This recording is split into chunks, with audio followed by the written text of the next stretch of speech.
5 top most mysterious places in America.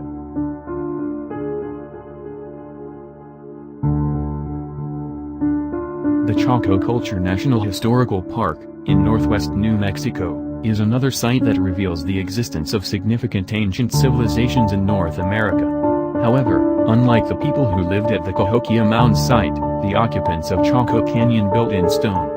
Distributed over 9 miles of the canyon floor, a number of great houses were constructed starting around 900 AD, the largest of which, Pueblo Bonito, pictured, contained up to 800 rooms, and reached up to 4 stories high in places. Many smaller structures can be found in the surrounding area, some up to 60 miles away, that are connected to the central structures by a sophisticated network of roadways.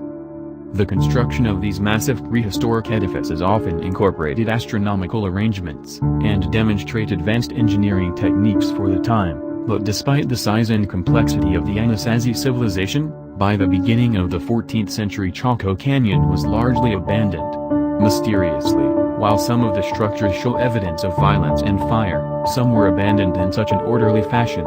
Entrances were carefully closed up and sealed with clay. This quite possibly suggests the people had every intention to return, except, for reasons unknown, they never did. 2. Horseshoe Canyon in Canyonlands National Park, Utah, contains a number of ancient pictographs, rock paintings, that have to be seen to be believed. Numbering in the dozens, they are thought to date back between 2,000 and 8,000 years, and virtually nothing is known about the people who made them. What's almost more mysterious, though, is that at the largest site in the canyon, the Great Gallery, are a series of large, a few even life-size, paintings of humanoid figures. And while styles vary between simple red ochre silhouettes and elaborate multicolored patterns, nearly all lack defined arms or legs, and instead often feature large eyes and antennae. There are probably as many explanations for the paintings as there are visitors to the site, which is far fewer than it could be, since the site can only be accessed by driving several miles down a dirt road, followed by several hours of hiking, but an extraterrestrial explanation is inevitably just a small leap of the imagination away. Another curious feature of the site is the numerous bullet impact marks clustered mostly around the images of bighorn sheep. This seems like a pleasantly direct, though slightly extreme, form of art criticism. 3. Roanoke Island was home to the first English colony in the New World. It's also the site where nearly 100 settlers seemingly vanished into thin air. In 1587, John White led a group of settlers to the island, one of a chain of islands off the coast of North Carolina. Less than a year later, White went back to England for supplies, leaving his wife, daughter, and infant granddaughter behind along with the rest of the colony. Although it was meant to be a relatively quick trip, as quick as traveling by ship between England and America could be in those days, war delayed his return for nearly 3 years. When he returned, he found the colony abandoned and looted, with no trace left of the settlers or his family. No one knows what happened to the settlers. The only 2 clues were the word Croatoan carved into a post and the letters CRO on the trunk of a tree.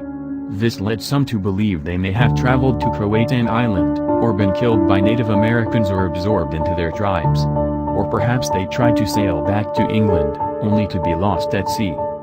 In 1998, 2 teams of archaeologists excavated the areas near Roanoke Island, using a map that White had drawn. They found possible evidence of the settlers, including pottery, a ring, and part of the hilt of an iron rapier.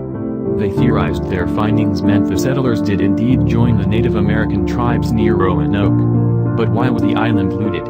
And why, if they hadn't been killed, didn't White's family try to find him? Those questions still remain unanswered.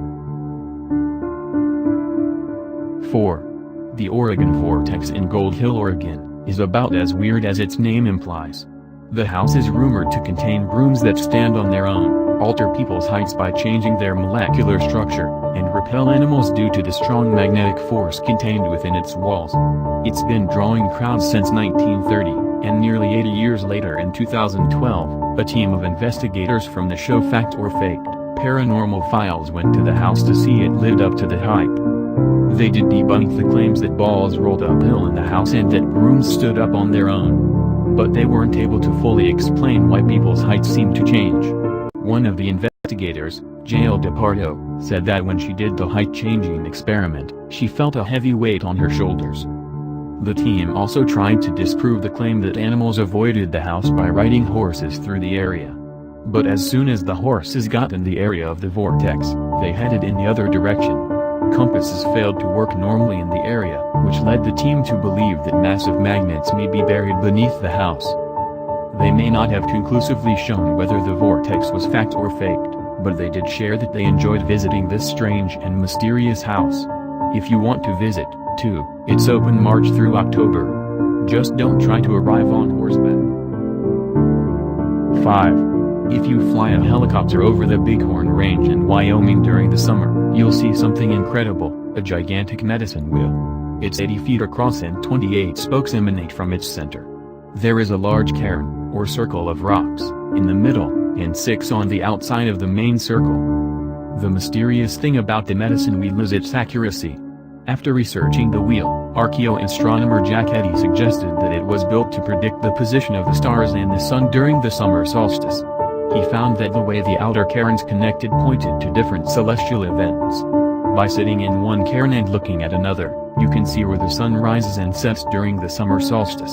Others pinpoint the spots in the sky where stars reappear at dawn after they've been covered by the sun's light for a season. Many different Native American groups use the medicine wheel to do the sun dance ritual, seek visions, and make prayer offerings.